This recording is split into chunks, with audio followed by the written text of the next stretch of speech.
Can Central Sports Cards and Memorabilia offers the widest selection of sports cards and signed memorabilia in the city.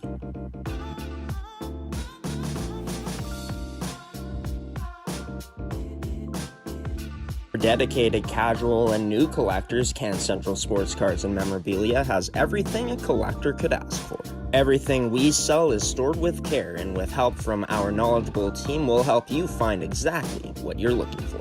We carry Upper Deck hockey card brands like Series 1 and 2, the Cup, Ultimate, SPA, and plenty more. So what are you waiting for? Come down to Can Central Sports Cards and Memorabilia, Winnipeg's premier sports cards and memorabilia store.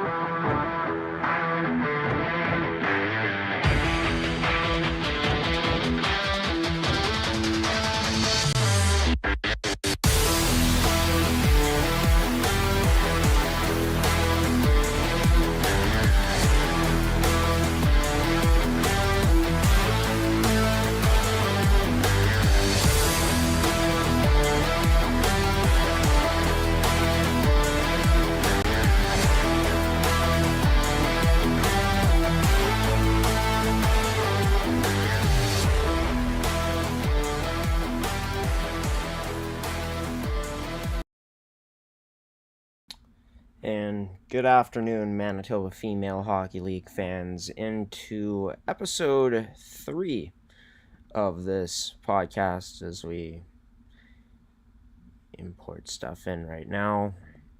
OBS has been so fun today, but yeah, this is Episode 3, Season 3, the season preview, as you saw for the promo screen, which is really exciting. It's going to be me going solo for it, where I'm going to take you through what's going to be happening through opening weekend, my outlooks on all 8 teams. Helps that I had a chance to see all of them in some capacity this past weekend in Portugal Prairie, which we'll get into that in this show. And yeah, also going to give my take on who I think is going to bring home the championship this year, who plays that team in the finals, most improved team, as well as giving my take on individual player awards this year too. All of this is just for fun, by the way. All of this could be completely wrong, or some of it could be right, or maybe we're bang on this year.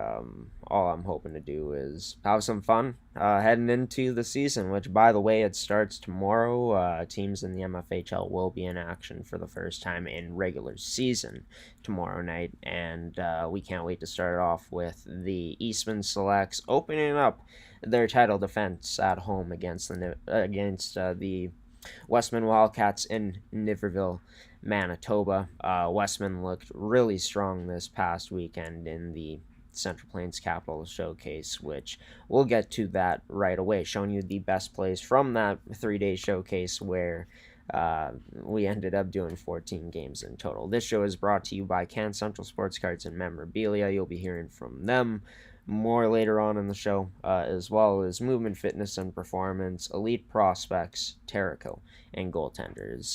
The best plays coming up next from the 3-day showcase, which first couldn't get sound for the first day highlights, so we'll kind of narrate it. But what a game to start things off. This was the opener, and into the back of the net from number 8 in Riddle on the Interlake Lightning. Interlake would go on to win that game, and of course a showcase which has no overtime or shootout, so they would end up winning in regulation. Ivy Perkin, she's going to be so much fun to watch this season. Walks around a few Yellowhead Chiefs before finding maybe her new favorite partner on the ice in Jaden Holmson. Holmson had a hat trick in the opener for the Wildcats. Maybe in one of the more surprising wins to the general public. The Pembina Valley Hawks erase a 1-goal deficit. They score 3 unanswered on their way to defeating the Eastman Selects. It was Sophia Cox who had herself a game. Really hard-working player, and it paid off with that game-winning goal for the Pallet Mountain Hockey Academy Buffaloes. They erase a 2-goal deficit in the third period as they take advantage of a misplay by the Capitals coverage, and then later on in the final moments of this game, under 20 seconds, Pilot Mound able to find the back of the net and ended up securing the first tie of the day and the only tie on day one. As for the final game of day one, the Winnipeg Avrils, captain this season, and Adeline Nolgren putting it home. We're going to cut to audio right away of some more highlights from the next 2 days.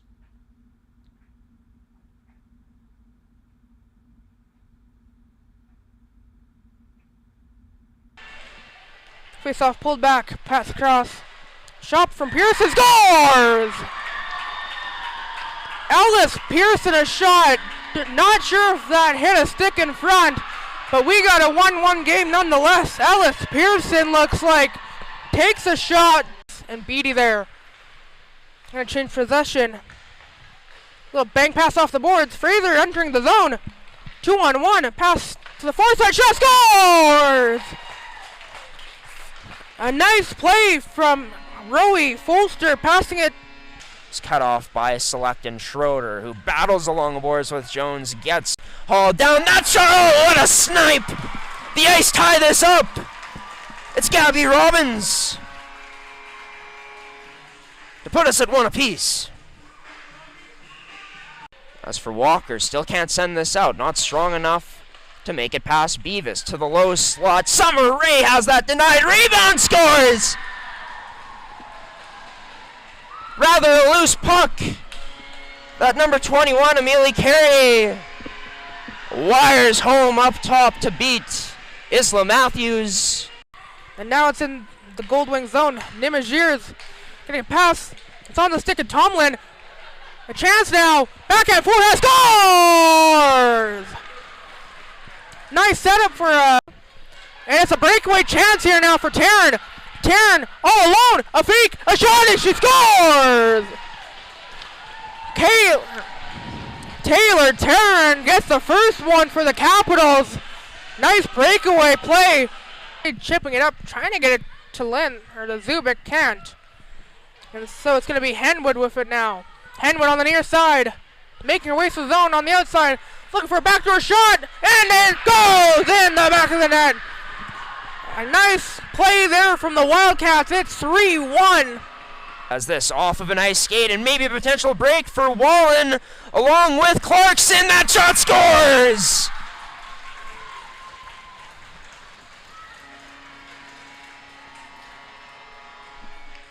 Was only a matter of time for the Northern Bears. Adams drops this back for Jones. Back to Hudson as the ice established again. Back to Jones as Jones, beyond the hash marks, sends this down to Robbins. Back to Jones. Back to Robbins. A little keep away. Robbins scores! Unable to get there as Weyburn blocked it up well. Now it's Madsen, has a teammate with her, and Pac Madsen scores! Well, number 8 does it herself. Maybe fools Labossiere a bit. It's a great shot to beat her. In the Weyburn girl advantage, Sage Straughns hounded on the forecheck there by an Eastman player. To Rigaud, Delaney Rigaud scores!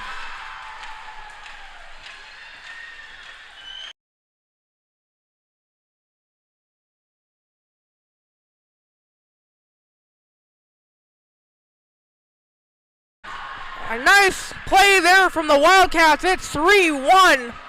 As this off of an ice skate and maybe a potential break for in the Weyburn girl advantage, Sage Straughns hounded on the forecheck there by an Eastman player. To Rigaud, Delaney Rigaud scores!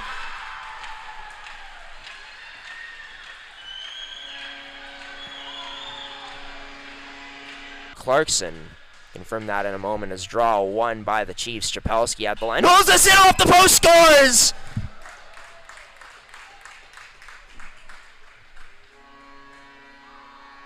A deceptive shot from the rookie and Haley Chapelski. As that one had eyes, finding the bottom of the left post and deflecting into the net. With under 40 seconds left now, that up the middle for Wallen. Wallen, she shoots, scores!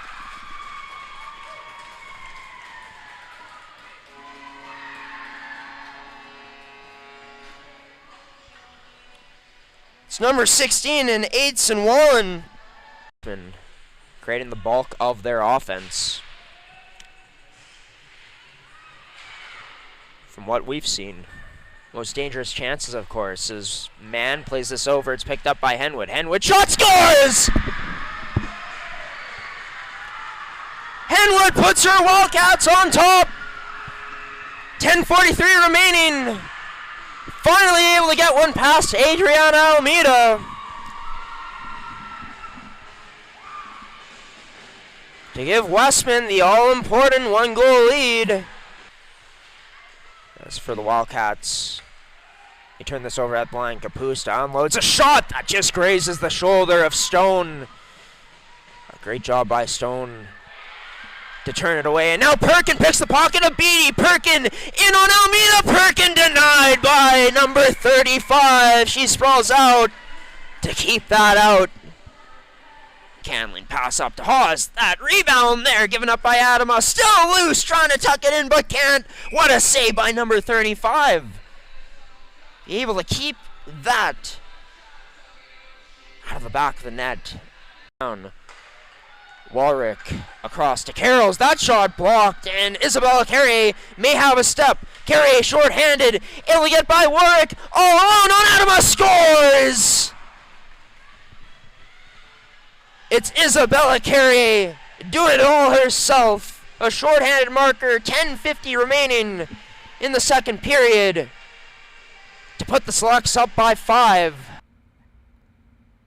And yeah, what a 3-day weekend it was down in Port La Prairie, and a different part in Manitoba than I'm used to being in, usually staying within Winnipeg.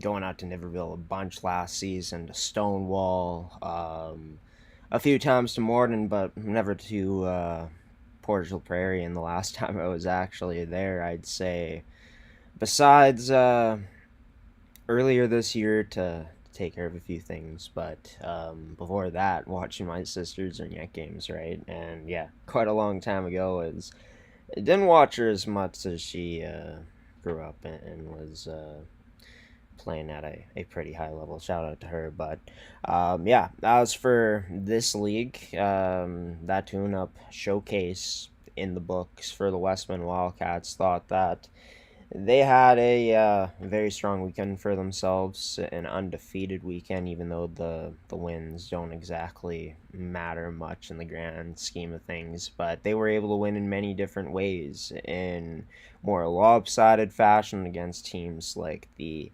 Yellowhead Chiefs in their opener with that 6-2 victory they had.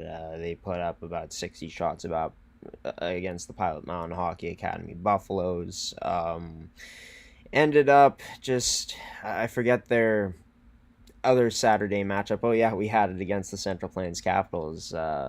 Central Plains put up a fight against them, but in the end, Westman was able to outlast them. Same against a team in the Winnipeg Avros who were a finalist and are looking to get back to the championship this year. Of course, finalists in 2024-2025. As for the Avros, the Ice, thought that they looked pretty strong this past weekend.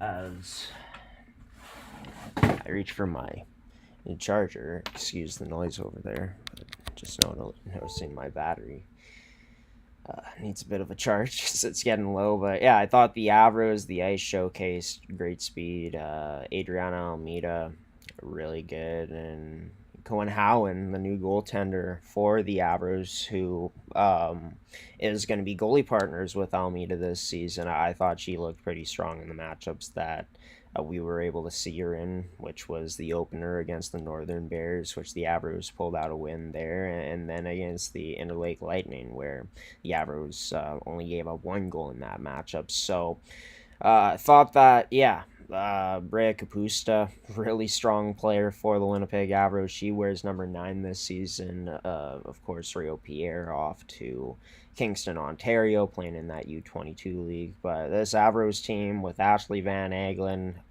like I said, they're going to be in the mix again, and they showed that they could win in different ways this past weekend, just couldn't quite squeeze one final win against the Westman Wildcats. For the Winnipeg Ice, really fast team, a team that's capable of dominating you in long stretches, similar to a team like the Eastman Selects in terms of the forecheck. A year older are the Winnipeg Ice as well, and not many holes on this team at all. The really good coaching staff that returns for yet another year, led by Eugene Kaminsky, his daughter, Jessica Kaminsky, one of the other assistant coaches, and a lot of continuity there. A lot of returning players back to this team. They only lost three.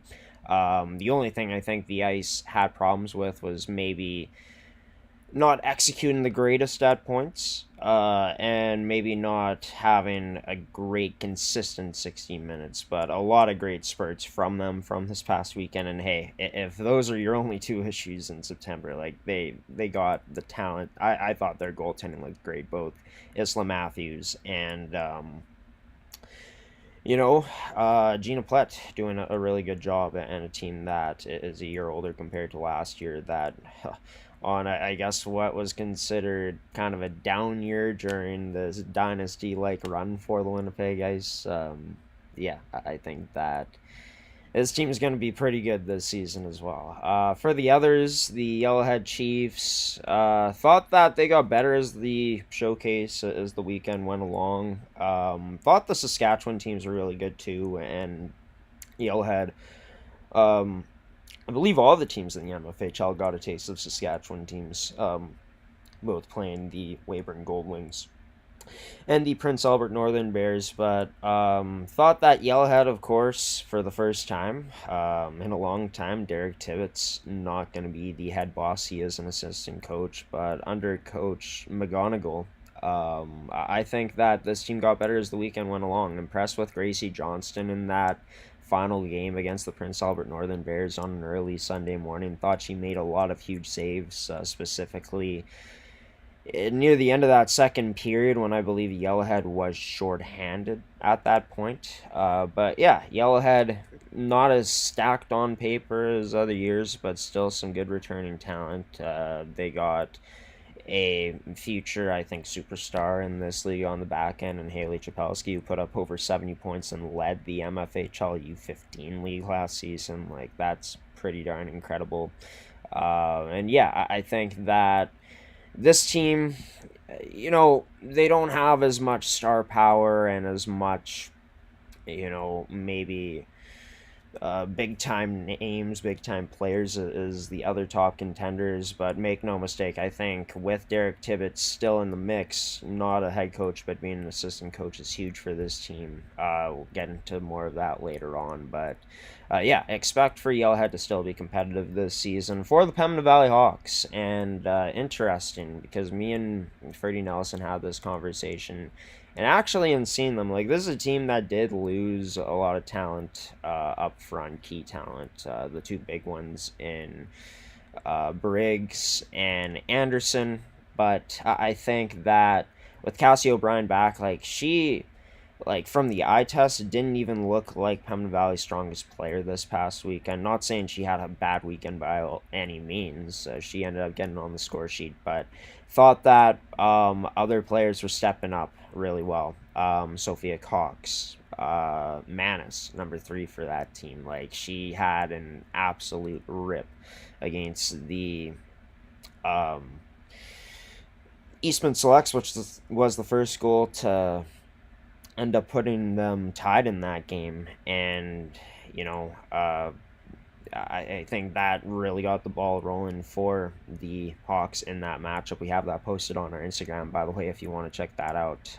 But yeah, thought that Pembina Valley showed a lot of compete. It's a team that can skate with the best of the teams in the MFHL, as we saw from this past weekend against the Eastman Selects. Had a bit of a hiccup against the Weyburn Goldwings, where they gave up 10 goals, and that it was a rough one for their backup goaltender. When taking a look at Pembina Valley, their goaltending this season, of course, they're going to be leaning on Madison Freeze, I think, but Hannah Bannister ended up having a bit of a rough outing, and not every single goal was exactly her fault. Weyburn put up a really good quality against her, but you just gotta wonder if maybe, you know, goaltending could be a concern. I don't think it's going to be a huge concern throughout the regular season for Pembina Valley. It's going to need to be on the top of its game during the postseason.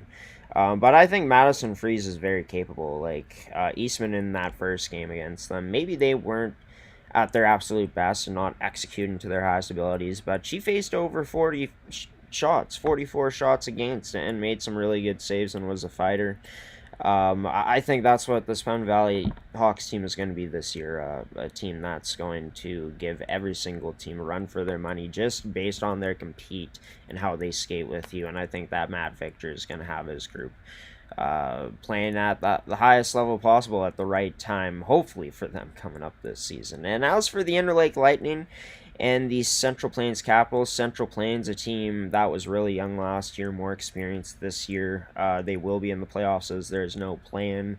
Went up against the Interlake Lightning and just couldn't finish things off. Same thing against the Pilot Mountain Hockey Academy Buffaloes. I think that the talent is there for the Central Plains Capitals.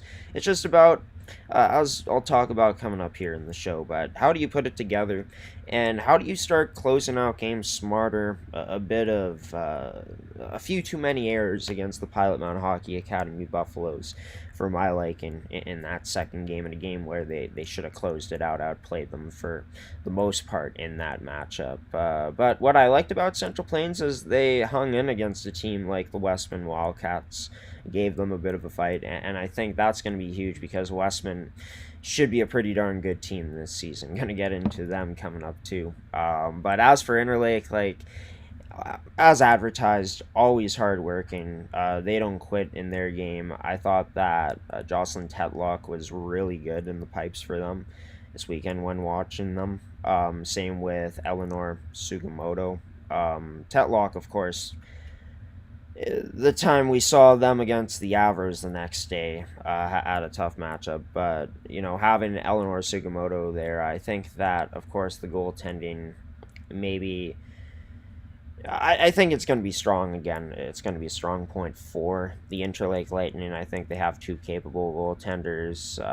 Offensively, they had some players step up. And defensively, I thought they were making some decent plays this past weekend. Do they have as much talent as other teams in the league, the top contenders? I don't think so, but at the end of the day, they've competed with top contenders in the past. I don't think that's going to be different this season, and I think that Kelsey McColeman, our coaching staff, will have this group ready to play in big-time games, and they may not win, but they're going to give you a heck of a fight. Yeah, I thought that Pilot Mountain had some good moments from this past weekend from the CSSHL. That female squad, it's going to be interesting to see how they do this season, as it's been probably the weakest squad out of the four that the Academy has had the past few years. So, yeah, we do a Buffaloes podcast. Be sure to check that out. We drop our next one on Wednesday, and we'll be talking about that team all season long. But Saskatchewan, those teams really intrigue me in terms of the Prince Albert Northern Bears and the Weyburn Goldwings. I said it on the broadcast when those teams were playing, and when I was calling games. Also, shout out to new announcer to the network, and Anthony Bailey. The kid's only 18 years old, just turned 18, just graduated out of high school, and yeah, very great start for him in his broadcasting career this past weekend in Portage La Prairie, for us at least. But working for us at least is what I'm referring to. But yeah, Prince Albert, the Northern Bears, and the Weyburn Goldwings, two teams that have really good skill, solid goaltending,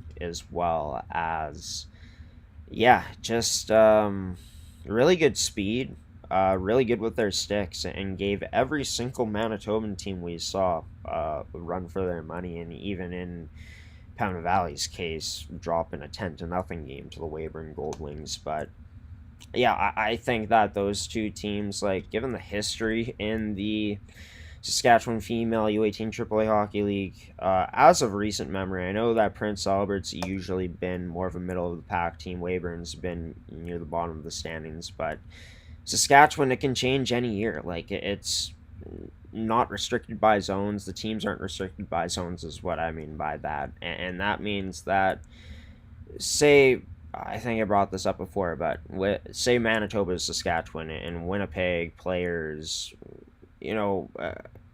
everybody wants to go play for a team like, let's say the Eastman Selects, or we use the Central Plains Capitals, for example. That could be a possibility. A Winnipeg player could play for Central Plains, and that happens already, but they wouldn't be bound to areas, if that makes sense. And, that just makes me wonder, are those going to be the strongest teams because they look pretty strong from the Saskatchewan Female U18 AAA Hockey League this season? Or are teams like Regina, Saskatoon, who ended up going pretty far in the Yeso Cup last year and defeated the Eastman Selects, who were arguably the best defensive team in U18 AAA female hockey last season? How good is it going to get? Like, are those the best teams, or is there going to be even high-level teams in the Saskatchewan League? And if so, since this is really the first time those teams have played in games with each other, for Prince Albert at least, Saskatchewan's cooking up some pretty good talent in that league once again this year, and it's going to be exciting to follow their league as the season goes along. Coming up, we're going to get into team outlooks, and then later on, we're going to reveal who we think is going to end up winning the championship this year. In our opinion, who's going to be the finalist, most improved teams, and individual awards as well. Coming up next on the MFHL Podcast, Season 3, Episode 3 here on this Friday afternoon, a day before the start of the 2025-2026 season. I almost said 2024-2025, but stick around, everybody. More after this. Can Central Sports Cards and Memorabilia offers the widest selection of sports cards and signed memorabilia in the city.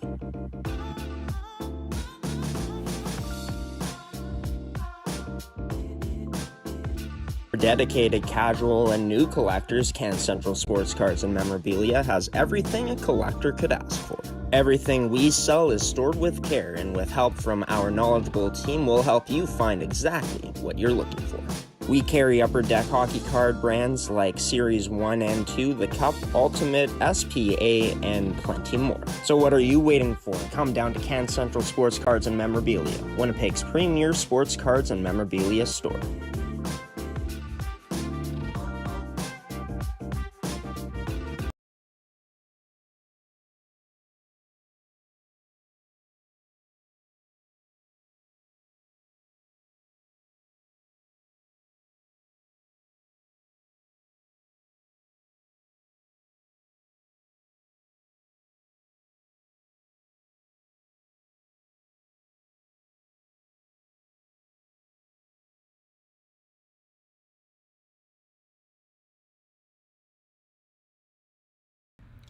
Welcome back to the MFHL Podcast, Season 3, Episode 3. And it's our season preview at that, too. Thank you so much for tuning into this one, if you are. It's going to be a lot of fun in terms of getting into these teams more on our season predictions. And we're going to start off with the outlooks here. Now, I didn't have standings implemented in, but I can tell you that these are going to be ranked from 8th to 1st in terms of where I think these teams are going to end off finishing in the regular season. Could very well be wrong on this, but just from seeing the teams from this past weekend, seeing their rosters heading into this year, taking into account how these teams did last season, we're going to try our best here, or I'm going to try my best to put that into hopefully the most accurate predictions. And hey, I'm hoping that these teams that I have ranked a bit lower do prove me wrong, because that's always a lot of fun to see someone that you don't personally expect maybe do as great as the other team that you have in front of them to do well. Shout out to my Indianapolis Colts, for example, that are proving the world wrong in the football world right now. But We'll start off with the Interlake Lightning, a quarterfinal exit in the 2024-2025 MFHL playoffs to the eventual champion in the Eastman Selects. A team that, looking on paper, looking at the Interlake Lightning, losing their captain in Brianne Windross, other notable players up front, the fact that this team struggled so much to put the puck in the net last season, and then they lose notable players like a Windross, who drove a lot of the play, is huge, right? And just taking a look at other players they ended up losing, like no more Brooke Sire, no more Chloe Minkus, Ireland Timchak, Shelby Staples on the back end, right? I just feel like a team like Central Plains didn't lose as much compared to a team like Interlake, but I think Interlake, given that, I think it's a gritty group.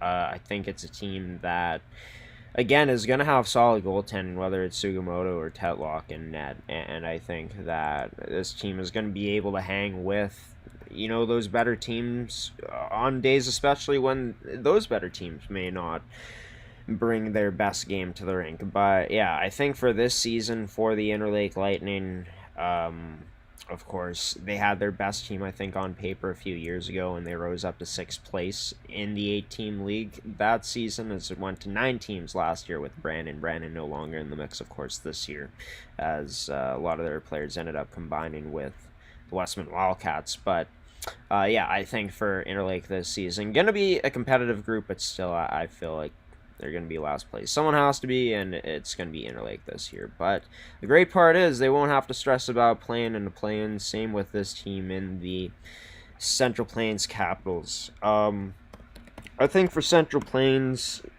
this is a team that has a lot of talent heading into this year. When you take a look at, I guess, the players that they lost from last year that they'd love to have back, player in like Courtney Dupuis, right?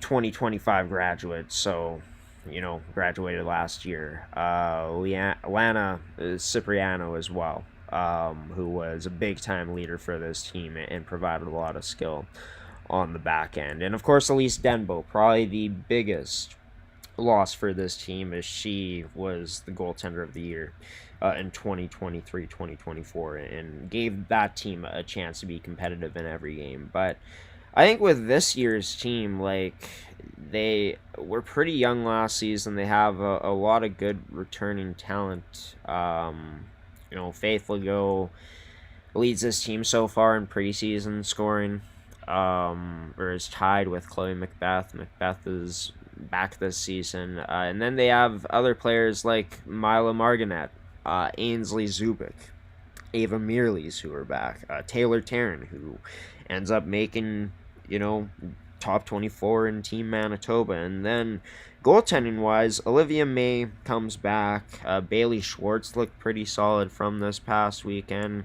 And you look at the other players, too, like Jocelyn Cameron coming back. They have a lot of continuity coming back from this past season into this next one, 2025-2026. But for Central Plains, I saw a lot of mental errors from this past week, and a lot of times where maybe they were pinching when they shouldn't have, or, just not exactly doing the right things to close out a game. I'm all for trying to push to extend a lead, but there are certain points where you got to be better with your puck management. You got to be better with your position management. And, just in that game against the Pilot Mountain Hockey Academy Buffaloes, like, Central Plains seemed like they had it in the bag. And even though those two teams don't play each other, and it's September and Central Plains can grow from that, in those final moments, that puck just shouldn't get back to the front of the net. You need to be able to win battles like that, especially come crunch time, come playoff time, when if this team finished 7th place, they'll be going up against the 2nd place team in the league, right? So I think that's what it's all about, a process, like it is for many of these teams who are just trying to build and get better as the season goes along. I think Central Plains has a lot to like on paper, but like we say on the graphic here, a year of learning last year, and it's about maturing, I think, this year. And just doing the little things better, I think, could go a long way for the Central Plains Capitals as this season goes along. Moving on to talking about the Pembina Valley Hawks, who I think for Pembina Valley, and hopefully I don't believe I'm missing a team here, because there's 8 teams this year. The switch from 8 to 9 to 9 to 8, it kind of confuses you at some points after including 9 teams for a year. But yeah, Pembina Valley, the Hawks. I think for this team this season, a team that could surprise a lot of teams in the MFHL, which, come to think of it, actually, I ordered these wrong. And that isn't right at all. One sec. We'll see if this is right. Nope. That isn't right either, as we have our technical difficulties. There it is. The Yellowhead Chiefs. We're going to go to commercial break, I guess, coming up after this to sort it out right away. But, yeah, for the Yellowhead Chiefs, when taking a look at this team, I mean, they've been a Final Four team for what? Like the past 5 seasons. This team is always in the mix for a championship. And it's a team that I expect to get better as the season goes along. I think that for Yellowhead, like, they still got a good returning core coming back. When you talk about players like Jace Oakden, Courtney Cochran on the back end, Casey George, Presley Hudson, Nicole Rose Deba coming back on the front end, Erica Miko as well on the back end, Emma Pollock, Callie Despiers-Lair, front end, Ross Cochran, just going down their roster on their website now, but she comes back. Jordan Wolosky, as well as Gracie Johnston. I think for the Yellowhead Chiefs, I think that this is a team who, in the first round, if they were to meet up with a third-place team, they're going to give them a run for their money. But the question has been, can they find their next level? And they haven't been able to do that with teams that have been better than this on paper. And of course, Derek Tibbetts not exactly the head coach. I think that, given their head coach this season, new head coach, Logan McGonigal, a great mentor with him still being on the staff. But I think going to head coach to a U18 AAA program when this team has a lot of returning talent coming back from the past season. But when you take a look at just their big-time goal scorers, not exactly there anymore. I mean, Presley Hudson and Emma Pollock are going to be coming back, but Kirby Gray no longer there. Same with Jordan Veach, Grace Kirk no longer there, Tara Knight, right? So those players, like a Kirby Gray, who did a lot for this team last season, like, you're not going to have that same type of, I guess, electricity coming from a player like that up front. I think that players like Presley Hudson and Emma Pollock are capable players too, but you're also, and as great as Gracie Johnson was, going to end up losing a really good goaltender in Claire Merckx due to, her aging out, and now she's going off to play university hockey. But I could have this team in 5th. I think they will be middle of the pack. I think for Yellowhead, like, they got a lot to be excited about when you're talking about a player like Haley Chapelski coming in, who led the whole U15 AAA league in points last season as a defenseman, and she looked really strong this past weekend. In terms of other players too, like Coach McGonigal's daughter, in terms of, just trying to find her, Avery McGonigal looked pretty solid on the back end this past weekend too, right? Courtney Cochran and Rose Cochran, of course, making their return to this team, and Gracie Johnston, really solid in the pipes. And in terms of their other goaltender, Kylie Hack, like, didn't have as strong as a weekend compared to Johnston, but that's a goaltender that could put in the work and get better as the season goes along. It's just, I feel like going into this year, there's more question marks maybe heading into previous seasons, I guess, for me with the Yellowhead Chiefs in terms of kind of some change of scenes from behind, even though Tibbetts is still going to be on the bench. Him not being the head guy, how is that going to affect things with a newer head coach to this level coming up too? And then just the fact that, there's great leaders on this team, but you lose some of your significant vets from last year. How do players like Presley Hudson and Emma Pollock follow up on this past season coming up this year, going up against some of the best teams in the league the teams will have in front? So we're going to take a quick little break here, and then I'll be back for some more on this edition of the MFHL Podcast for Season 3, Episode 3.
And welcome back to the MFHL Podcast. We have all of our teams in order now, so I hope we do anyways. I hope I did it right, but yeah, one take I just gave was the Yellowhead Chiefs finishing 6th place in the regular season. Maybe a bit of a hot take. That group, looking for them to prove me wrong this season, hoping, maybe we see them rise up to closer to that top 4 spot. But yeah, there's a changing of the guard a bit there, right? Even though Tibbetts is assistant coach. And hey, I mean, like, for the Pembina Valley Hawks, a team that I'm going to be talking about next, a bit of a change with them coming up this season, as they don't exactly have the same names coming back, right? Jessica Anderson is no longer on the team. Abigail Brigg, who was a captain alongside with Anderson last season, no longer there. They've lost Rory Perrin to Pilot Mountain Hockey Academy. Aiden Arkle is no longer there, right? And they lost, some good talent on that back end, as well as Cassie Rakowski, aged out last season. But, those were good players for Pembina Valley. But they have good players coming back this season too. I think for this Hawks team this year, is there maybe a bit of a chip on their shoulder, maybe, just by, I think, how this team plays, you may think so. It's a hard-working group with, I think, upset potential against any top team. And with Matt Victor, I think it's going to be a process with this group this season, which I think, even though me and Freddie Nelson have talked about their loss of talent and the potential problems they could have in goal, for Madison Freeze, I really like the way she battled against the Eastman Selects. And I don't know, I just feel like that battle from your goaltender is contagious, and it fuels the whole team. And yes, they got outplayed by Eastman in that game, but they skated with the Eastman Selects, and this is a team that I think it's going to be their identity this year. Hard work, hard forecheck, look to take care of their own zone as best as they can to help out their goaltender, and end up, capitalizing on their opportunity. Cassie O'Brien had over 50 points last season, total games played. Maybe not playing with the same type of talent as last season with Brigg and Anderson gone, but Cassie O'Brien proved that she could do the little things very well this past weekend and open things up for her teammates. Sophia Cox, she's looking to be an impactful player again heading into this season, even more so than last season. Delaney Darby coming back on the back end offers some good veteran presence, as well as Leah Clausen and Ella Victor. McKenna Steves also coming back too. Right, and then you look at the newer players this team has gotten in terms of one in Peyton Manis, who I think is going to have a lot of potential highlight reel goals this season. She can really rip the puck.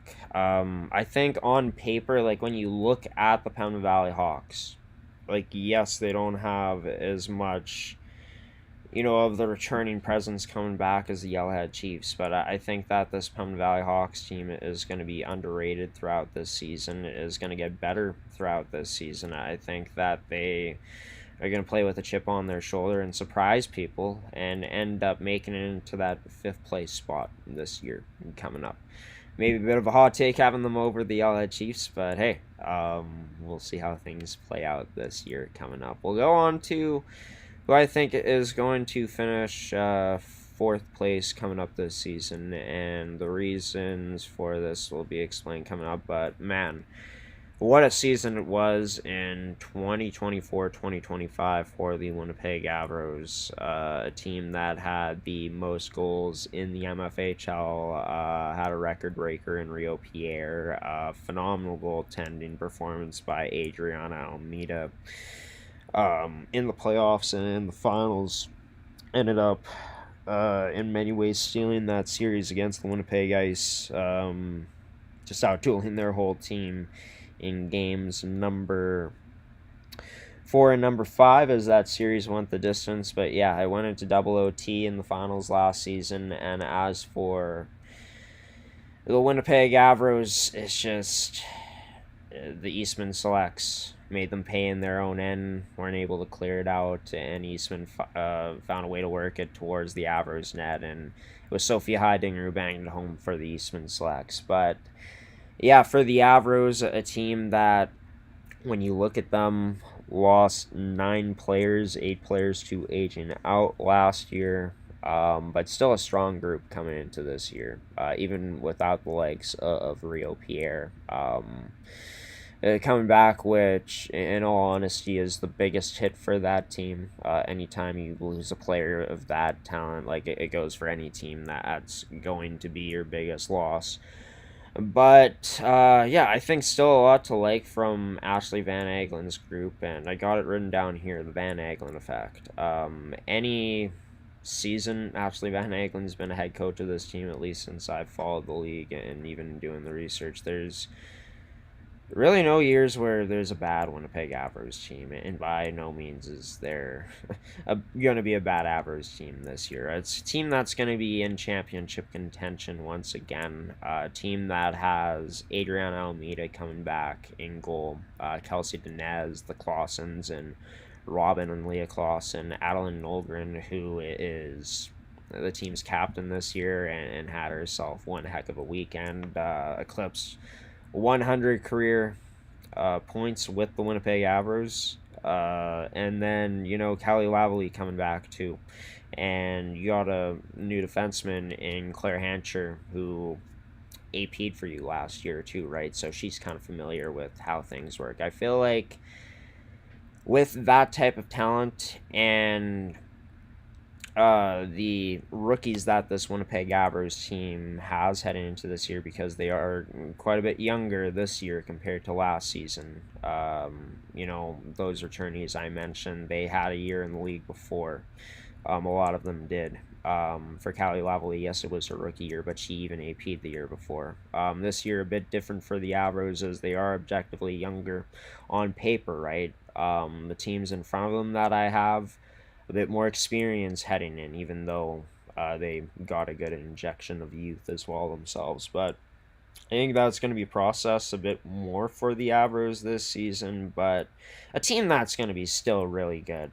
This is a team that's going to compete with the top end teams in the league. I think that Ashley Van Aglen's going to have her teams ready to play a game in and game out. I think she's going to get the most of this group this year, and even if it doesn't come with a championship, I think it's going to be a great development year for these players, and especially for the ones that are graduating this year that are going off for college. I expect this Avros team to make another deep playoff run. Depending on where it ends, we'll end up seeing. But yeah, Ashley Van Aglen going on 15 years in this league, had her team looking really good this past weekend. And the addition of Brea Kapusta to this lineup, too, I think is going to be a huge difference maker for this Avros team. Funny enough, where's number 9? Rio Pierre's number. And it's also huge that even though she's a newcomer to this team, she's had 2 years in the CSSHL, so she's used to high level hockey. Yeah, the only reason I have the Avros here is because the 3 teams up front, like, they all have really great coaching as well. They have great cultures established and just a bit more returning talent coming back that I like a bit more compared to an Avros team that's going to be very good, one of the best in the league. But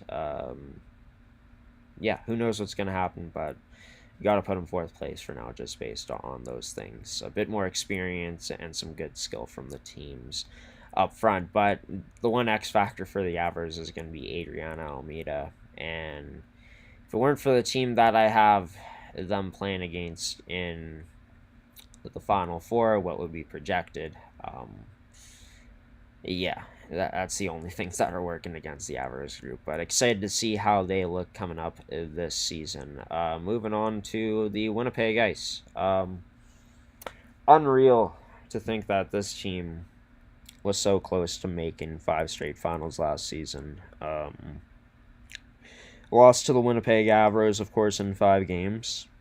But this is a team that, you know, if that's considered a down year for you where you finished 3rd place in the league in the regular season, it was a team that got better as the season went along. A much younger team than years past, and you're still able to make it through to the Final Four and a game away from the finals. And a bit more context for those that may not remember, those who might not have followed last year. The Winnipeg Ice went up 1-0 against the Avros. Series got tied. Went up 2-1 against the Avros, and then Avros won 2 in a row, of course, to make it into the finals. So this Ice team was extremely close, and they were, I'd say, the only team that could beat the Eastman Selects consistently for the most part last year. Like, the Avros had their wins against Eastman, but Eastman was more of a threat to the Avros than they were to them compared to the Ice, I guess, in the regular season last year is what I'm trying to say, if that makes sense. But for an Ice team last year, who it was supposed to be, I guess, kind of down year on paper with not as much experience as last year, you lose players like Brianne Compte, Stephanie Jacob, Laura Melissa aging out as well, who was a huge part of that team's success, a very underrated part of those championship teams, or that second championship team's success. To lose those pieces and to find 2 amazing rookies in Gabby Robbins and Sophie Wasisensky, who were both top 10 in points last year. Like, that's just an example of how this Ice team, and thanks to, in part, of how strong the Winnipeg area is, but are able to just find talent year in, year out to stay competitive. And just looking at this year heading in, like, for this Ice team, the only players they've lost is their captain in Izzy Mann from last season, Bailey Grunwald in net, as well as Avery Lazarenko. Big time players for this team, and you could argue, some of the Ice's best players last season, if not their best players at certain points in the season or throughout the course of a year. But there's players who I think are going to step up in those roles this year and just have this Ice team playing just fine. I think for the Ice, they have a chance to very well make it back to the finals, and this is a team that has a lot of upside within their group. When we just go through this roster this season, Leah Texiera on the back end. She's going to be the team captain this season for this team.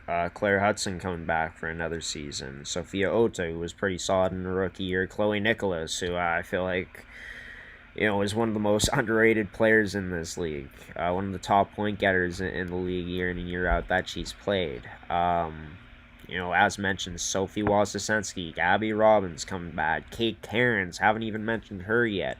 Hallie Chavlik, who had the strongest weekend out of any Ice player, putting up close to 10 points in her 3 games played at the Central Plains Capital Showcase. Incredible.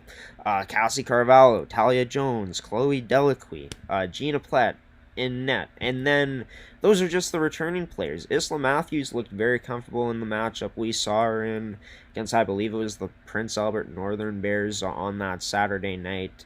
Leah Symes looked comfortable in her own zone as a new defenseman on this team. Callie Adams, she played some games for the Avros last year, AP'd for them, and, she, I think, is going to bring some good injection of youth to this group. Marin Temple as well, right, who, maybe won't put up the most offense this season, but was very good on the forecheck this past weekend. So, yeah, this Winnipeg Ice team is locked and loaded. They have a lot more players graduating out of their program this season.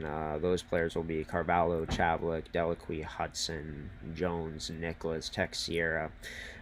So I feel like last year was a year to build up again, get players more familiar with this system for Eugene Kaminsky. And I think that for the Winnipeg Ice, in a retool, not a rebuild, they're ahead of schedule and a team that I feel pretty strongly about having a great chance to make it back to the finals this year coming up. As for the Westman Wildcats, this is a team that I think is going to take the biggest jump in the standings this season. I think it truly was an anomaly back in 2024-2025. So last year when this team just really young, a lot of the scoring went through a select few players in terms of Reese Schutte, Ivy Perkin, as well as Lucy Waldner. Callie Hillhorse was very good on the back end, their team captain last year. But outside of that, it was a lot of rookies on this team. Players that weren't maybe used to this type of level due to the inexperience. And also with Brandon coming into the league, it took away players like Danica Averill from this team, right? As well as just taking a look at their roster this year, Shannon Hees, very good rookie for Brandon. She's a goaltender, but they would have had more options at goalie maybe last season, right? Just taking a look at that. And yeah, looking at other players like Quinn Tuerdick, Rachel Liver, London Hubernick, these types of players a year ago Westman wouldn't have had, right?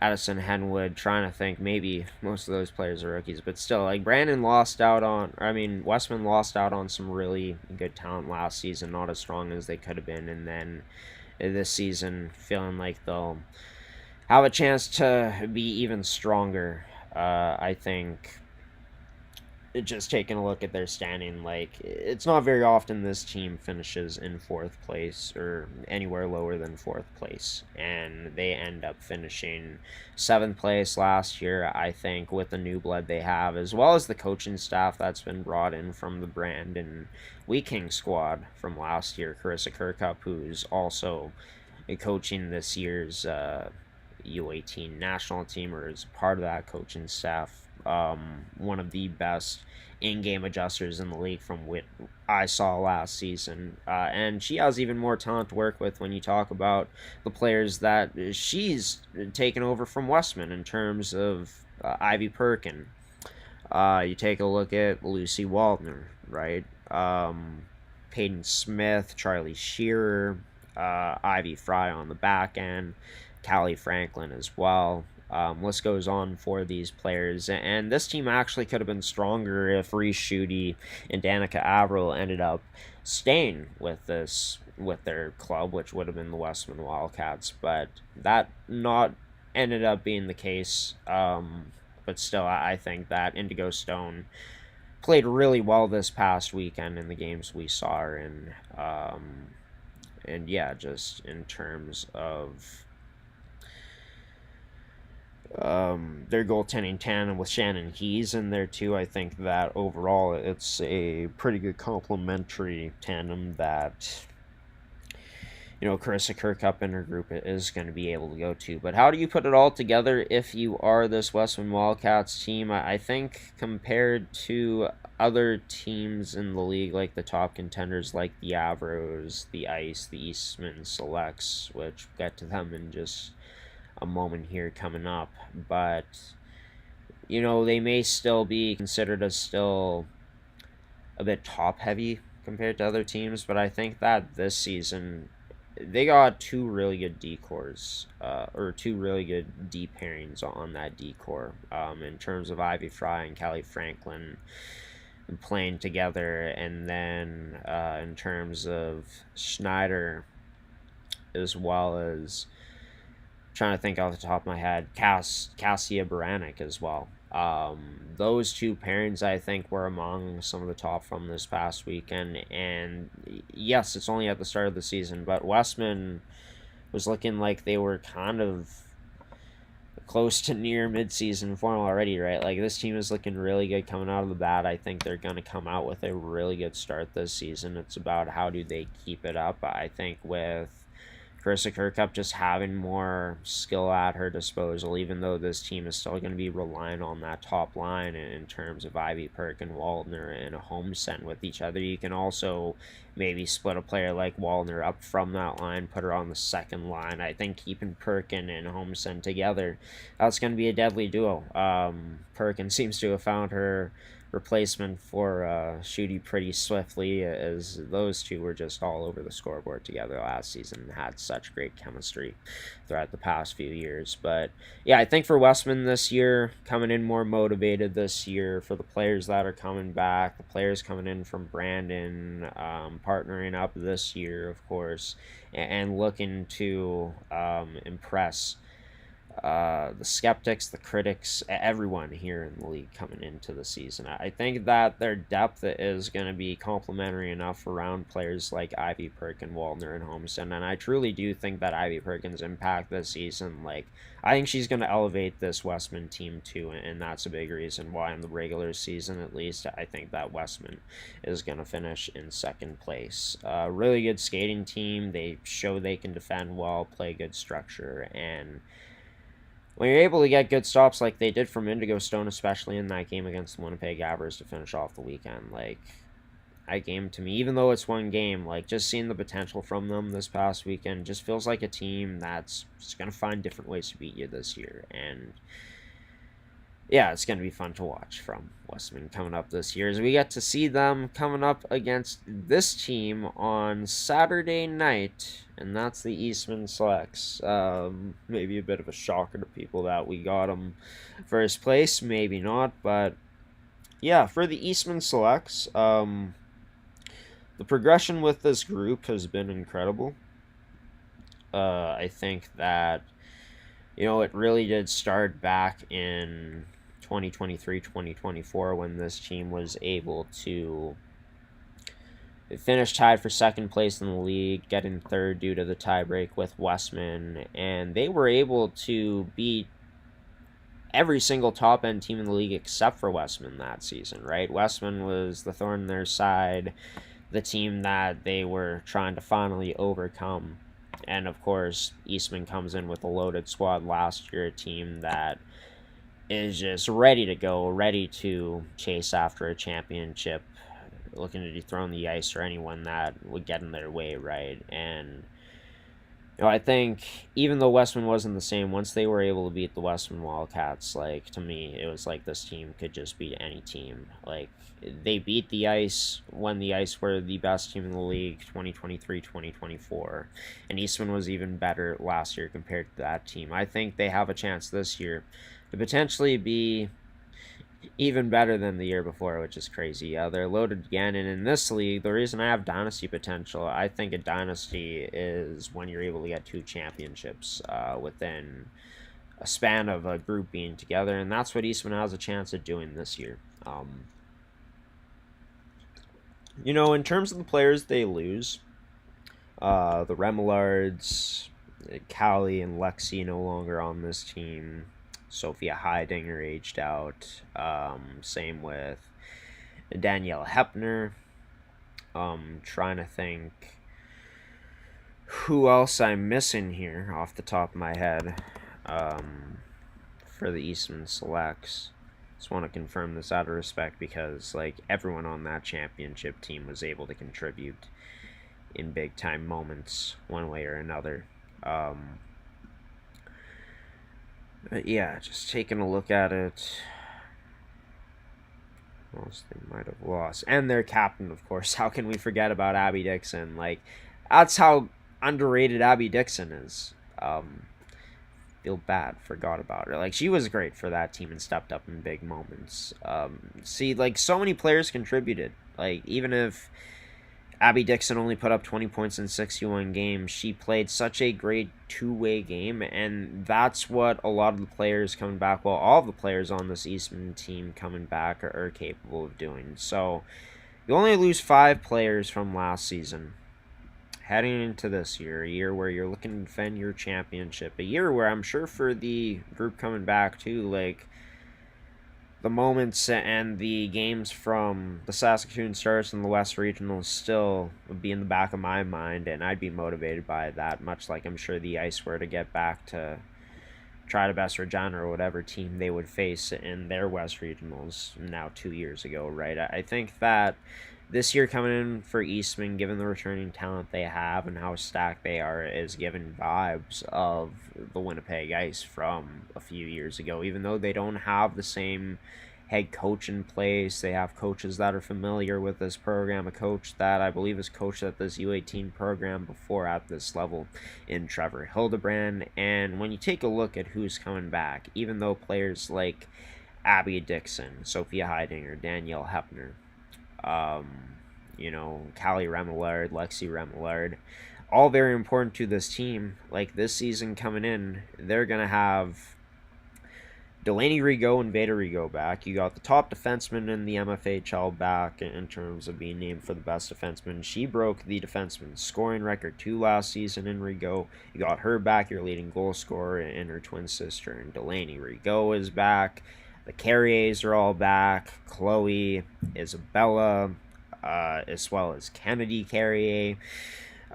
Reese Beavis, Blake Hawes back together, which that's going to be one of the best deep pairings in the league right there. Shan Scott Cook, who is one of the most underrated and most complete players in this league today. Caitlin Schroeder, who's a workhorse and looked very good with new rookie talent around her, and Emily Carey and Sasha Lambert.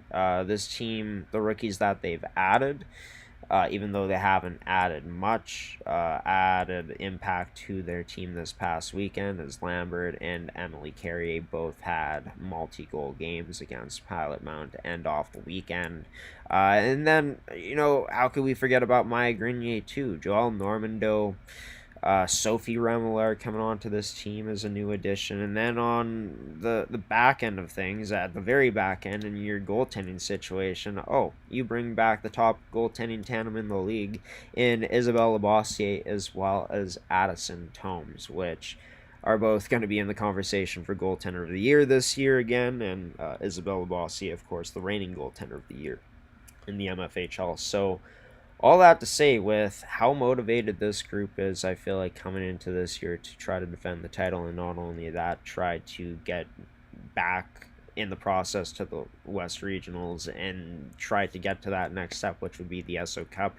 This is what I feel like this group is striving for this season, and even though they weren't at their best this past weekend, they showed signs of that dominant Eastman team, and a team that wasn't even fully healthy this past weekend. Joel Normando went down with an injury. Vader Rigaud was injured this past weekend. Will not disclose what they are out of respects for those teams, for that team and those players, but I think that the group they have, they'll be able to weather the storm without them. It's going to be a tough opening night against the Westman Wildcats coming up tomorrow, but I think for Eastman, all the tools are in place for them. The best defensive team in the league last season. Only lost one player on the D-core, that's Lexi Remillard. Sophie Remillard looked pretty good.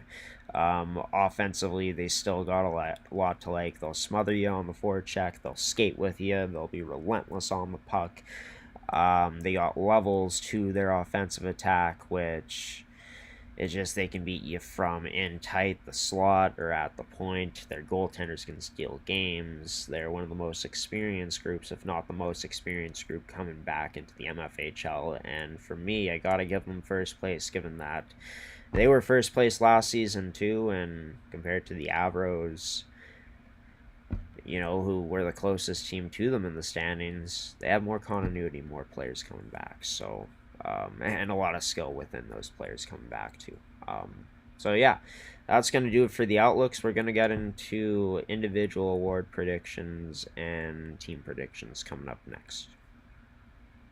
You're watching the MFHL 2025-2026 season preview podcast episode here on your home for MFHL Hockey, G-Show Productions on gshow.ca. Can Central Sports Cards and Memorabilia offers the widest selection of sports cards and signed memorabilia in the city.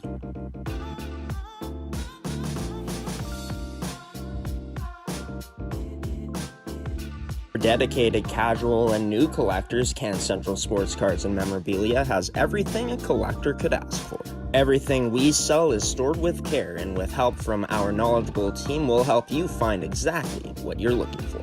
We carry Upper Deck hockey card brands like Series 1 and 2, The Cup, Ultimate, SPA, and plenty more. So what are you waiting for? Come down to Can Central Sports Cards and Memorabilia, Winnipeg's premier sports cards and memorabilia store.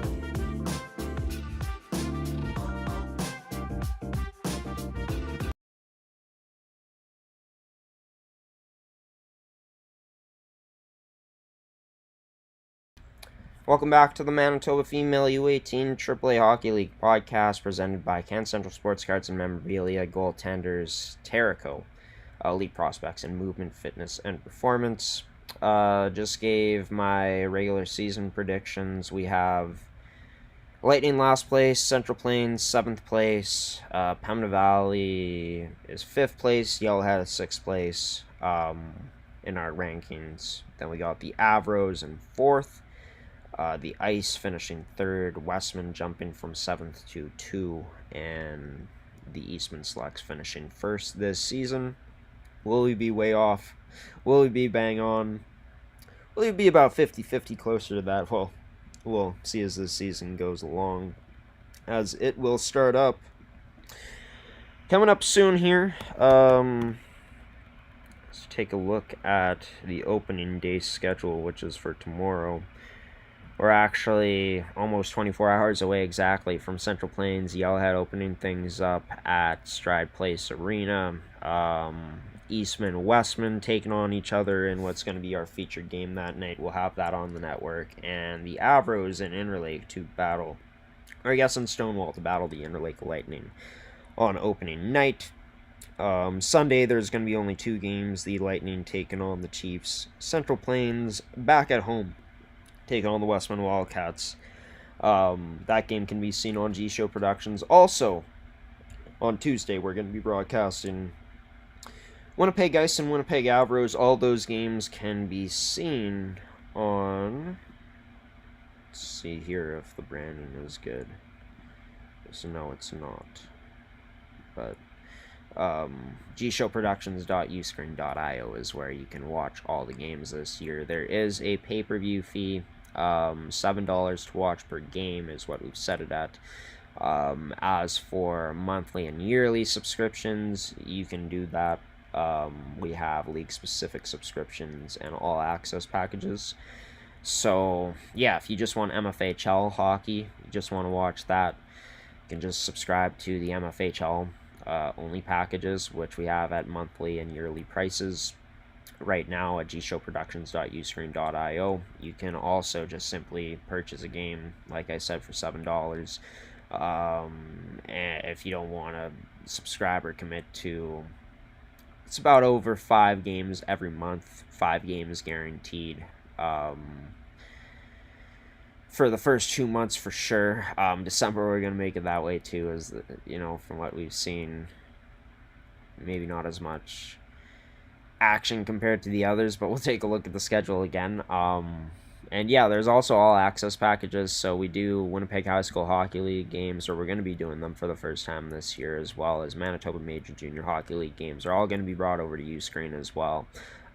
So you can purchase the all access packages either at a monthly or yearly rate. And yeah, just to let you know, a cut of your money goes back to a league like the MFHL. The leagues that we were broadcasting are getting cuts of money back this year through pay-per-view buys and subscriptions and all that. So not only will you be able to take in live streams, get full play-by-play commentary, cool graphics, all that great stuff. We try to make it look as professional as possible on here on G-Show Productions, on your home for hockey here in the province of Manitoba. But you're also going to be supporting this league that you care so much about. Especially if you're watching this podcast, you must be invested, right? You must be interested. And yeah, finally glad to be the exclusive broadcast partner of the MFHL, as all the games that will be broadcasted this year can only be seen on gshowproductions.uscreen.io. But enough of that, enough promoting the brand for now. We're going to continue to promote this league as we get into more season predictions. And this time, it's going to be the teams and the individual player awards. So, yeah. Individual predictions, going based off of the MFHL's big awards that they have, mainly MVP, Defenseman of the Year, which is Best Defenseman, Goalie of the Year, which is Best Goalie. They have Rookie of the Year as well. They have like a Lady Bing trophy as well, like a Most Disciplined trophy and stuff like that. But yeah, that one's really hard to predict. It could really be a number of players, and it won't be really able to tell until the season kind of goes on with that. Same with all these awards, but a better way to gauge them heading into the season is through these 4, I'd say.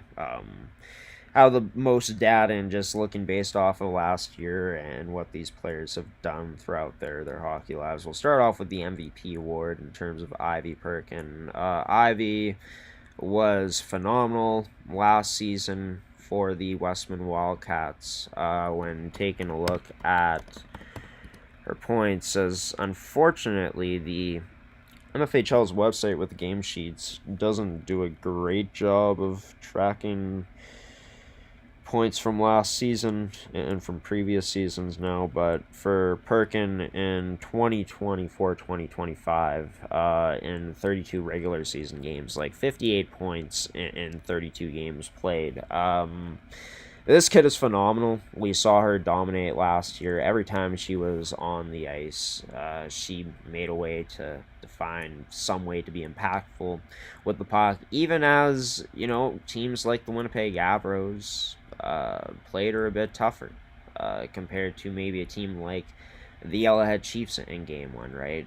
In every single instance, she showed her dominance. She's once again, I think, going to be the best player on this Western Wildcats team. She is going to be the one who's driving the bus. And look, Rio Pierre last season, when we take a look at the numbers she put up, and they were record-breaking in the MFHL. Most goals in a single season by any player, as well as most points in total, and that was 77 points in 32 games played for Rio last year. Ivy, in her senior season in this league, in her grade 12 year, yeah, I could see her coming close to that, or potentially even breaking Rio's records from last year. Ivy's that good of a player, and it's going to be really fun to see how things turn out for her this year. Vederigo, reigning best defenseman. I think she's going to win it again. I think that Eastman's going to be the best defensive team in the league once again, and a large part of that is going to be due to Vederigo also going into her grade 12 year. Yeah, like, she's arguably, I'd say, the most complete defenseman in the league right now. Like, not only is she really good in her own end, but the offensive impact is there. Like, 36 points in 32 games as a defenseman last year, 10 goals, 26 assists. She does have an injury right now, but once she's healthy, she's going to make an immediate impact. I'd say if injuries linger for her this year, this would be the only thing that keeps her away from this award, but I think that she's going to settle in and do her thing this season, and she's going to be phenomenal. Goaltender of the year, best goaltender, I think it's going to go to Adriana Almeida. I think that she was in the running last year, in my opinion. Best goaltender on the Avros out of her and Sylvester last year by the stats for Adriana Almeida. She stole games throughout the playoffs and was the biggest reason. I'd say her role was the most important part in them getting by the Winnipeg Ice, who put up over 40 shots against her in games number 4 and 5. Thought the Avros did a great job of adjusting in front of her as the postseason went along, but yeah, Avros wouldn't have been into the finals without Almeida's performance, right? And I think that Almeida is that good that even with this Avros team being as young as it is this season, even though they'll be really skilled, and I believe they'll be a top 4 team again, maybe they even push for a top 3 or a top 2 spot, and I'm wrong on my 4th place ranking, but yeah, I think that Almeida has the chance to steal games and to lead this Avros team back to the finals. That confident in it. Just looking at her stats from last year, like, from the goaltender, like, career-wise, I guess the MFHL doesn't have her stats because they don't have stats stored, but like, her postseason stats were incredible. She ends up winning playoff MVP even in a losing cause. So yeah, Labossiere Tomes, I think collectively they're going to be the best duo in the MFHL this year, but I think that Almeida is going to be really motivated this year to try to get back to the finals as a goaltender that is really locked in and has the ability to lock in really easily, and I expect her to be big time and give the Avros a chance to rank even higher than 4th this year in the league. Final player to go through, Rookie of the Year, it's Haley Chapelski, just because I have the most knowledge about her stat line heading to this year compared to last year.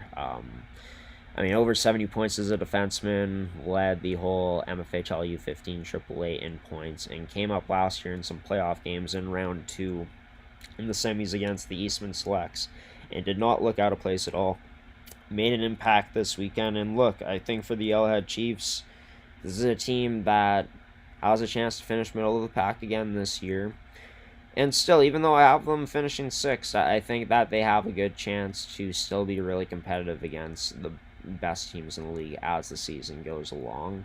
And I think that one of the bright spots on this team and a player that's going to take over as the year goes along, as she starts to pile up more minutes, is going to be Haley Chapelski. I think that she, out of any rookie, has the chance to impact games at a significantly high level this season in the MFHL, and I think that we're going to see her be potentially close to a point per game player this year. Really excited to see her in action this season coming up. High IQ, great two-way defenseman, and really good with the puck as well. Dominant at the line, and I think it's going to come together for a really good rookie season for her coming up this year. So take a sip of water here, and I'd say besides our playoff special, and maybe something we do at Christmas, our longest MFHL podcast of the year, but team individual awards. Starting off with, well, we'll show you it all here. Westman Wildcats, most improved team. Yeah, even if they don't finish 7th, I think this team... Sorry, even if they don't finish 2nd, I don't think this team is going to finish close to 7th place coming up this season. I think at worst, Westman this year on paper, they're the 4th best team in the MFHL in the regular season.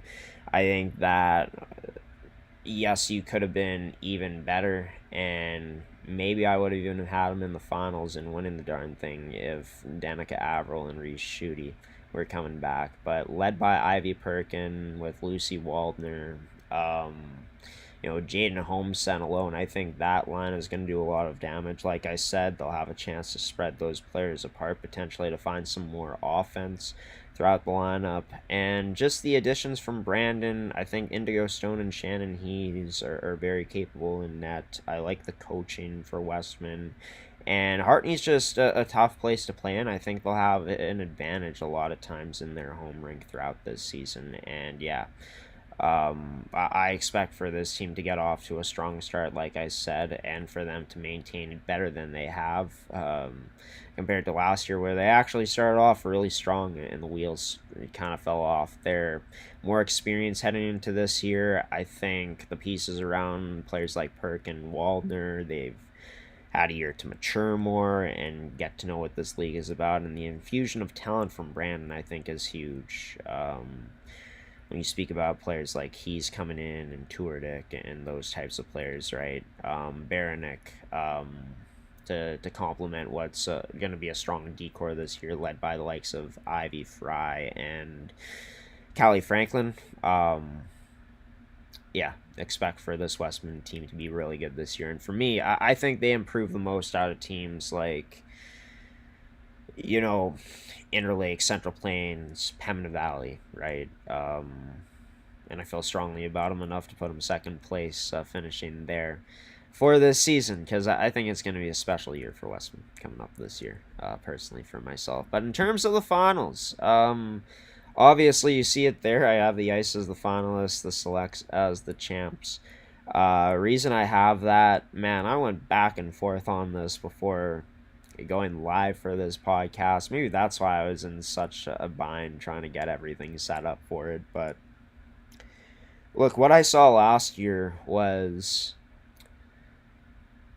a Winnipeg Ice team in the semifinals, which, by all signs, like the shot totals, the amount of volume they were putting up on the arrows, the chances they had, the Avros came through, but the Ice, in other years you'd expect them to win a series like that where they're able to outplay their opponent, but they got goalied in that second round. That was a big factor, and it was Adriana Almeida's performance. And in fact, on paper, I don't have that as a rematch coming up in the semis, but could very well see it happening again. It's happened a few times in the past few years too, right? And finally the Avros got their revenge on the Ice. But yeah, by how I have it set up, I guess what I think my Final Four heading into the year would be Eastman versus Avros, and then Ice versus Westman. I'm not sure if at this point I see upsets heading into the season. I think that's kind of gutsy too when you don't have enough knowledge on teams. Maybe I'll call some upsets coming up on our playoff special where these predictions may not even be the same, right? I may even have a new finalist, a new champion. But as for now, I guess starting off with the ice, I think as great of a season as Westman has had, and as much as I'm hyping them up, I think that Winnipeg objectively has more depth than them up front. I think that D-core is really experienced for them too, only losing one player. And goaltending wise, I think that when you look at Gina Plett last season, even though she didn't really play much in the playoffs, she got a bit of a taste of it in round one and one game in round two against the Avros. I think that team is going to be good enough in front of her. And just from watching her play this season, I think she's capable of getting the job done against a Westman Wildcats team where, compared to Winnipeg, like, if I'm betting on a team, I like the depth of the ice better than the Westman Wildcats, and I think that they're a year older this season too, much like Westman is. And yeah, I mean, Westman could very well make it into the finals just from what could be a potential historic type of playoff run from Ivy Perkin in that group. But yeah, I do like the ice just a bit better than the Westman Wildcats. Both have really good coaching staffs, but I think Winnipeg will get the better of them in that series. To meet up in the finals, who would be either the Eastman Selects and Winnipeg Avers facing them. And look, Winnipeg was a goal away last season from beating the Eastman Selects. But let's also not forget that, Winnipeg was also down 2-0 in that series. And, for them, all credit in the world. Like, Ashley Van Aglen made the necessary adjustments for her team. Structure got much better for them. Their execution got much better as that series went along. And their best players stepped up when they needed to step up. This team lost 9 players from that championship team. This was a team that had a sensational run to the finals, but was down twice to the Winnipeg Ice too, and you're going up against a team where you have more youth on paper, still a very talented squad that I think will challenge the Eastman Selects throughout the regular season. But you're going up against an Eastman team that has a lot of the same players coming back, a lot of experience heading into this year. Same goaltending tandem, where if one isn't going, you can put the other one in, and they're gonna make life pretty easy for you, right? It's just, I feel like Eastman, the experience factor, the skill factor, they have those advantages over the Winnipeg Avros, where the Avros had both the skill and the experience to match up with Eastman last year too. Like, experience isn't the end-all be-all, but at this level, it's the amount of experience the grade 12s and stuff like that Eastman has coming back, the fact that they have a lot of continuity coming back into this season, and I feel like they're going to put together their best come playoffs. It's going to take a really great performance by the Avros and Adriana Almeida in that group to be able to take down Eastman. I just don't see it happening in the semifinals. I think Eastman's going to be really, really motivated to get back there this season, as already mentioned, and I think that going up against the Winnipeg Ice, like, this was their hardest opponent from what I saw last season. It just seemed like Eugene Kaminsky had his group playing at an unbelievable pace against an Eastman Selects team where they looked like they were dictating the play in certain portions of the game, which didn't happen much against the Selects last year unless they were going up against the Ice or a team like the Avros. Those would be the teams that would probably give them the most challenges last year, as we saw. But yeah, I think that this series has a chance to go the distance. If it ends up being this series, it's going to be elite depth, elite skill going up against each other. I do think just on paper, when these teams are as complete as they are, you got to look at the differences, and goaltending is make or break, right? And I just feel like goaltending wise, Eastman, no offense to Gina Plett or Isla Matthews, but objectively, I think Eastman has the better goaltending. A team with a lot of continuity, a lot of returning players coming back, that I think will match up really well in a series against the Winnipeg Ice. And who knows, maybe the Winnipeg Ice end up beating them in the series. I think that will be figured out during this season. I'll have a bit of a better gauge on it, who I'd pick in that. But heading into this year, just given the selects the respect, they have a lot of things to like returning to their team. I think the rookies they've added are going to complement what they have there already really well. And look for this team to do what the Winnipeg Ice did, in my opinion. Look for them to do what the Winnipeg Ice did a few seasons ago, which is going back-to-back.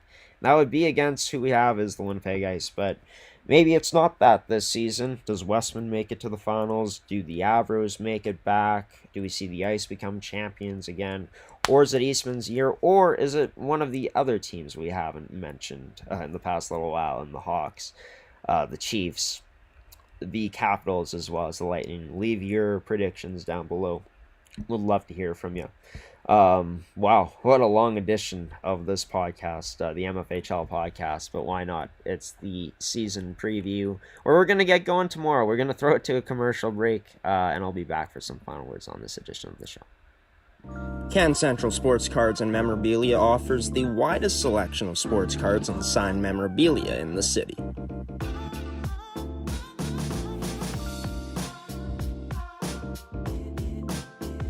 For dedicated casual and new collectors, Can Central Sports Cards and Memorabilia has everything a collector could ask for. Everything we sell is stored with care, and with help from our knowledgeable team, we'll help you find exactly what you're looking for. We carry Upper Deck hockey card brands like Series 1 and 2, the Cup, Ultimate, SPA, and plenty more. So what are you waiting for? Come down to Can Central Sports Cards and Memorabilia, Winnipeg's premier sports cards and memorabilia store.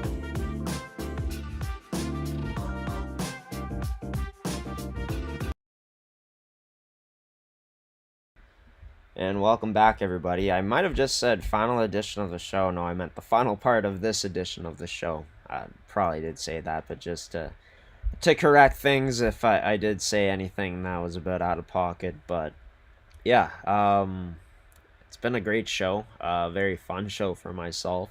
Wasn't joined by anybody, but that's okay. Figuring ride solo here for the first little bit, let these teams get more used to each other, get some regular season games in, and then the real stories start to happen and the best stories come out, right? So, next episode of this podcast drops next week on Thursday. Decided to drop this week's episode a day before the regular season starts, which of course we will be in Niverville tomorrow as they get set to open up their title defense against the Westman Wildcats. Could very well see Westman win that game. Wouldn't be surprised. But Eastman, I'm sure they're hoping to open up with a win coming up tomorrow. 6:45 will be the puck drop. We'll have pregame action coming up around 6:30 p.m. on gshow.uscreen.io. Payment details on that service right now. For you to access. Special thanks to everyone who tuned into this one and listening to my opinion on what I think is going to happen this MFHL season. Like I've said already many times, could be bang on, could be completely wrong, or maybe I got some right, maybe I got some wrong, right? Probably leaning towards that option. That's like the safe option. Of course, hoping to be bang on, but yeah, excited to see how these teams look. Will it be the Eastman Selects who defend the title? Is someone else knocking them off the throne? The Winnipeg teams look strong. Westman looks strong. Pembina Valley, Yellowhead have something to prove this year. Same with Central Plains as well as Interlake. I mean, every team has something to prove. And what better way to be in that mindset. Heading into the 2025-2026 regular season, which starts up tomorrow. Be sure to check out MFHLU18AAA.com for the full schedule. We'll have our full broadcast schedule for opening weekend posted on our social media, on our Instagram, coming up today. Stay tuned for that. That'll be hitting the web. It actually already is on gshow.ca if you want to check that out. Everything will lead you to our Uscreen service. But yeah, special thanks to Can Central Sports Cards and Memorabilia, Terrico Movement Fitness and Performance, Goaltenders, and Elite Prospects for sponsoring this edition of the show. Until episode 4, everybody. We'll see you then. I've been your host, Graham, the G Show Forsyth, and in 6 days from now, we'll see you soon. Until then, enjoy all the great hockey coming your way, MFHL fans. Thank you for supporting us if you do. Of course, money goes back to the league through your purchases, so we'd be super grateful if you were able to tune in this weekend. That's it for me. Watch the Winnipeg High School Hockey League podcast coming up very soon here in about 20 minutes. It's myself, Graham, the G Show Forsyth, giving you the peace out and waving so long. Have a safe and wonderful weekend. Enjoy all the hockey coming your way, MFHL fans. And see you soon. Take care.